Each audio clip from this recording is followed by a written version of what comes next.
All right, everyone.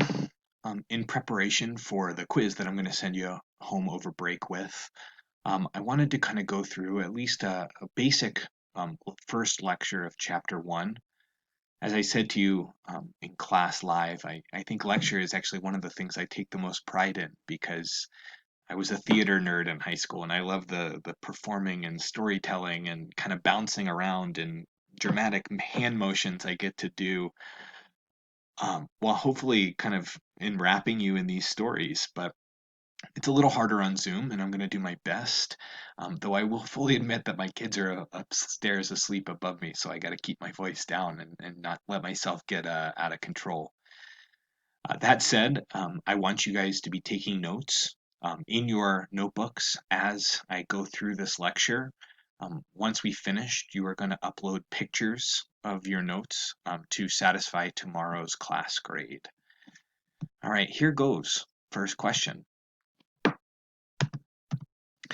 So the first question we're going to look at when we're looking at the chapter one in the agricultural revolution is where does this story of the agricultural revolution fit into the larger world history narrative? So when we talk about the human experience from where we all emerged out of the Great Rift Valley in Africa and kind of populated the globe, where does the agricultural revolution specifically fit within our human story? And so the first thing to say is that it is the second great global pattern in human history, which obviously brings to question what most of you hopefully are thinking right now, which is, well, what was the first, right? And if this was class, I would say, well, what was the first? And inevitably, somebody out there in the class would be like, well, Mister, I did the reading. I think the first was kind of the spreading of humans out of Africa and the population of the earth, right? And that process took, almost by definition, to use John Green's words, a long ass time,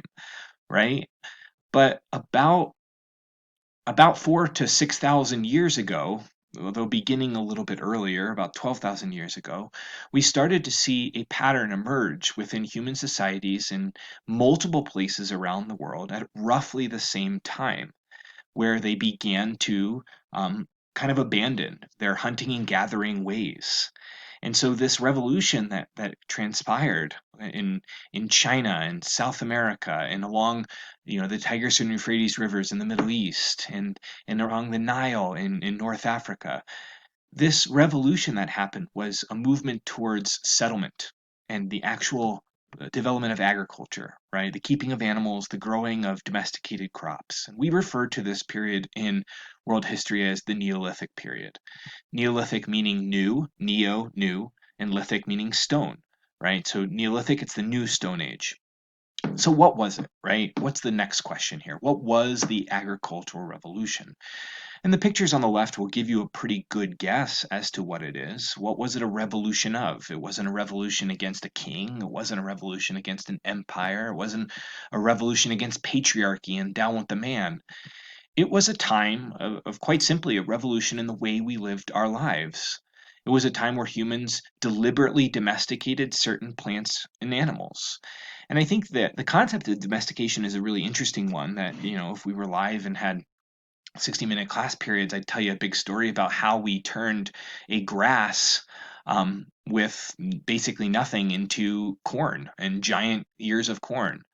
But the funnest and the most fun example that I would use was the fact that all dogs are descended from wolves. And I want you to think about that because that's what domestication essentially is, right? It's taking wolves, the fundamental building block of every dog on this planet, and through specific rewarding and selective breeding of desirable traits, like the smallest, the cuddliest, right, the most human centered, the chillest, you can, over many, many, many, many generations, turn a wolf into a chihuahua.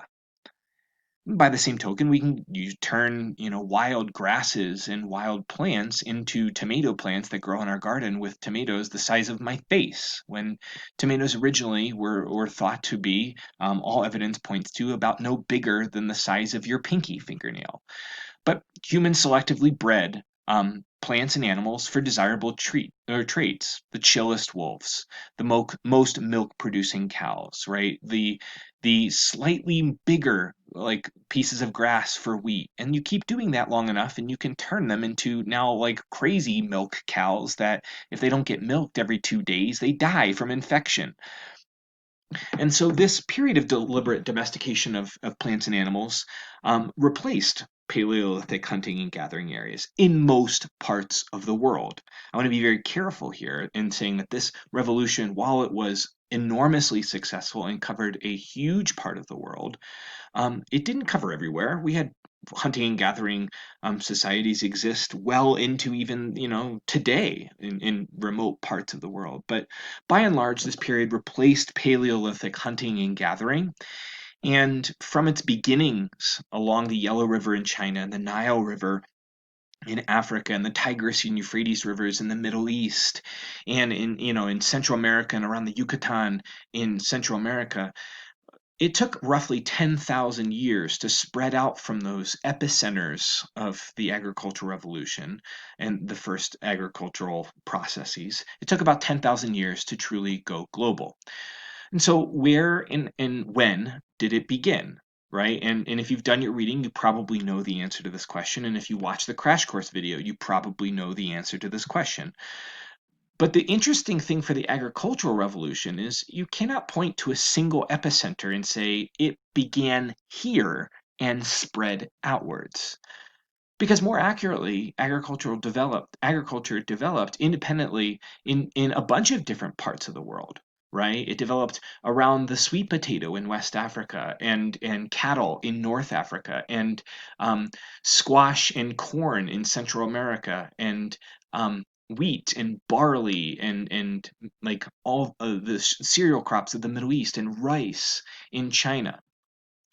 And this happened at roughly the same time. And when I say roughly the same time, I don't mean within 10 years or even 100 years, but within about 1,000 to 2,000 years, it sprang up in at least four different parts of the world. And between 4 and 12,000 years, it sprang up in many more parts of the world. And it's weird to say that 4 to 12,000 years is roughly at the same time, but when you consider how old the planet is, 4 to 12,000 years ago is basically a blink. And so, if we want to kind of pinpoint exactly when it started, I think most historians and anthropologists would point to a time period around the end of the last ice age. And so that was about 11,000 years ago.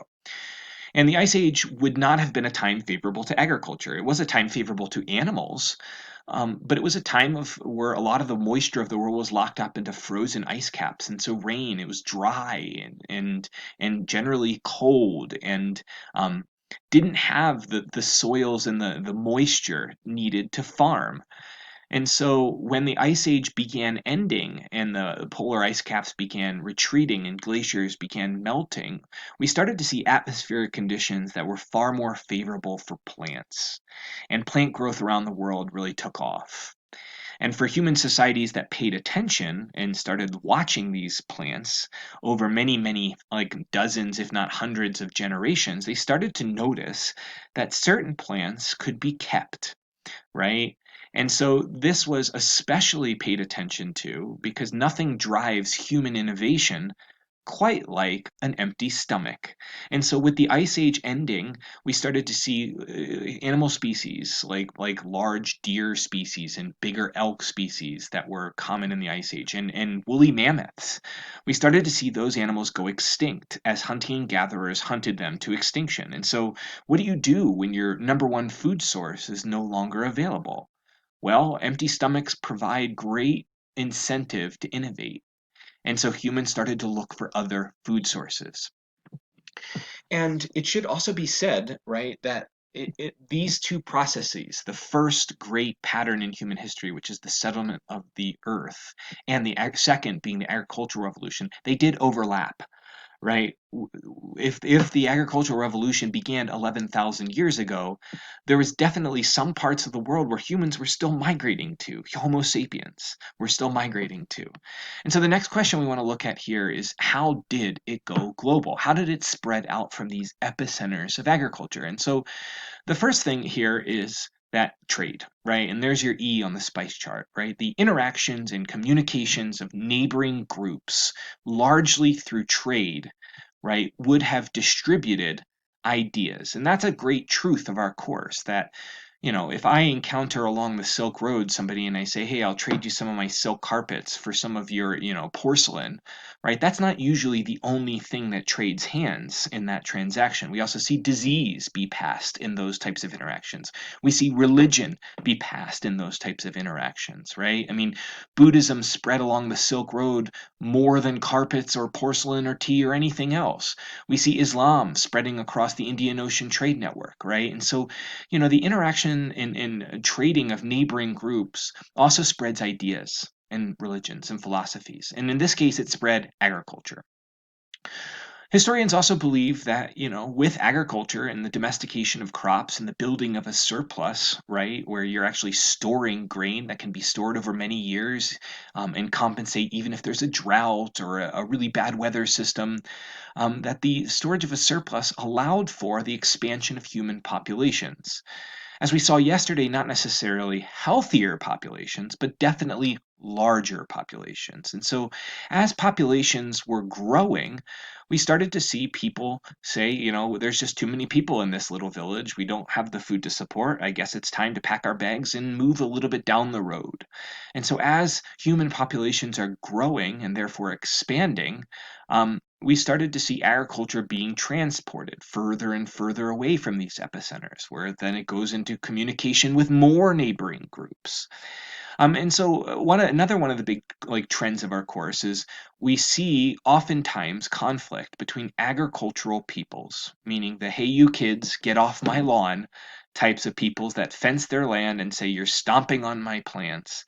We start to see conflicts between agricultural peoples, like described, and hunting and gathering and pastoral peoples who are moving all the time, who are nomadic, right? And we're going to talk about pastoral societies later, but this conflict between hunting and gathering peoples and agricultural peoples, or hunting or pastoral peoples and agricultural peoples, is something that we're going to hear a lot of this year.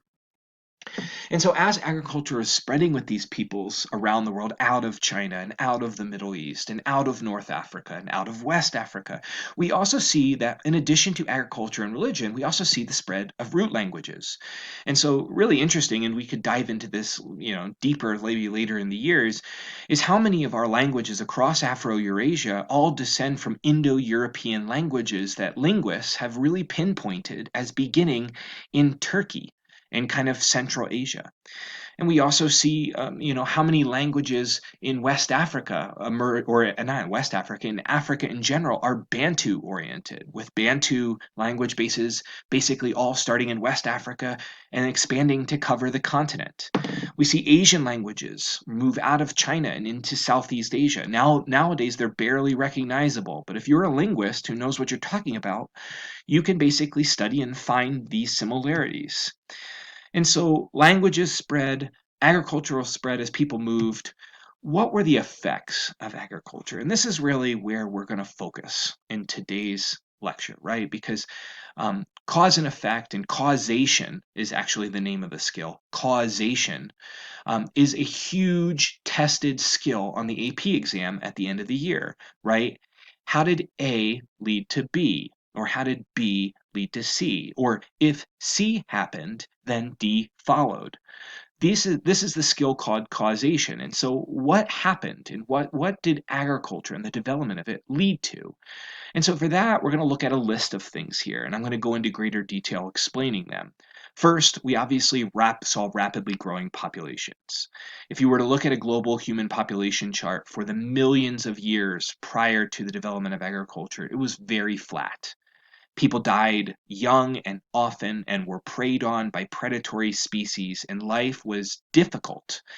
But with the development of a stable food supply, right, you were able to kind of minimize some of the dangers found in nature relating to weather and weather patterns. And so you started to see that line chart kind of dramatically spike up. And so evidence of this is, it took all of human history, millions of years to get to 6 million people on this planet. And that was 10,000 years ago. 6 million people on the entire planet. That's less people than in New York City. And then 5,000 years ago, the 6 million number, so in just 5,000 years, that number had gone from 6 million to 50 million.